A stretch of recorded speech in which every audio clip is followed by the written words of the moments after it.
ఈరోజు మన భూమి భారతిలో మన సీతామహాలక్ష్మి అంటే మన ఆవుకి వర్షాలకి గాలికి వానకి తన పాక దెబ్బతింది.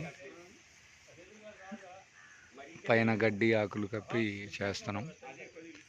మామూలుగా ఏంటంటే ఇప్పుడంతా టెక్నాలజీ మారిపోయి పూర్తిగా చైనా రేకులు, సిమెంట్ రేకులతో వేసేస్తున్నారు. దీనివల్ల ఆవుకి విపరీతమైన వేడి వచ్చేసి ఇబ్బంది పడుతుంది.